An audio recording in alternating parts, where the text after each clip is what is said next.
All right, everybody, we're going to go over just a couple of different modes on the camera, and I want you to make sure you understand how the light meter works when you're using both the viewfinder up here, or if you're looking at stuff on the back of the camera back here. And all right, so your camera has one, two, three, four basic modes on it. You've got your program mode, which is going to be on this camera. It's represented right here with the P. So P for program. The camera is going to pick kind of a middle of the road exposure for you and run with that. We've got shutter priority. So as you select a shutter speed, which is represented right here as a fraction of a second, or like this, when you see the little parentheses like that, that's a whole second right there. So that would be 1.3 seconds. That would be 2 seconds, and the aperture would be at f18 right there. Okay, we have aperture priority, which is represented with the A. So as we change the aperture, then, which is this number right here, then the camera is picking the shutter speed. And then finally we have manual mode, which allows us to use a light meter displayed on the back here.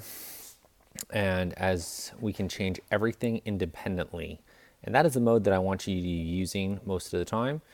Those auto modes are really useful at different times, but I want you to get used to using manual mode. So first thing you're going to want to do is get your camera into manual mode. There's probably going to be a control dial located on the top of your camera that you can change. And then there should be a dial that will change your shutter speed. And then typically there's going to be like a button and that you'll hold down and then use that dial to adjust the aperture, which I'm using a front dial toggle right there. And on Nikon cameras, that button is usually on the top. Canon cameras, it's on the back. On Canons, it's AV, and Nikon, it has an icon that kind of looks like an iris. Lastly, the other thing I want you to be really comfortable changing is your ISO. So with this camera, I just press the ISO button, and now I can change that up and down. And we've talked quite a bit about ISO at this point. So you should have a pretty good understanding how that changes the sensitivity. Remember, the lower the number, the less sensitive the camera is to light. The higher the number, the more sensitive it is to light, and the more the signal is being amplified. Use your viewfinder as much as possible. Your light meter is going to show up inside that viewfinder. You want to be looking through there to frame up your photograph, and all of your information that you see here, the relevant stuff, so your light meter, what ISO, how many photos are left, how much battery power you have, what your shutter speed and aperture are set to, are all going to show up right there inside that viewfinder. On the top of my camera, if I flip this over,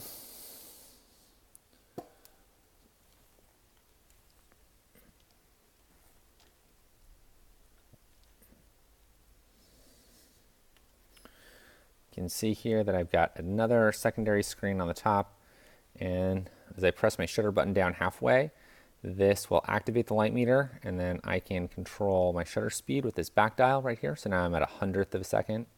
If I doubled that, it would be a 200th of a second, so twice as fast, half as much time. 400, half as much as 200. And then this is controlling my aperture. So 2.8, and remember we want to be thinking about whole stop increments. So 2.8, f4, 5.6, f8, f11, f16, f22. And we'll be getting more into aperture next week into week 3. All right, and lastly, if you need to change your white balance, on this camera here, it's displayed as a Kelvin unit, but white balance can also be changed into one of the preset settings, and you'll start to see icons on this camera. They show up right down here. So that's the tungsten setting, fluorescent, sunny setting, flash, cloudy, shade, and then a Kelvin setting.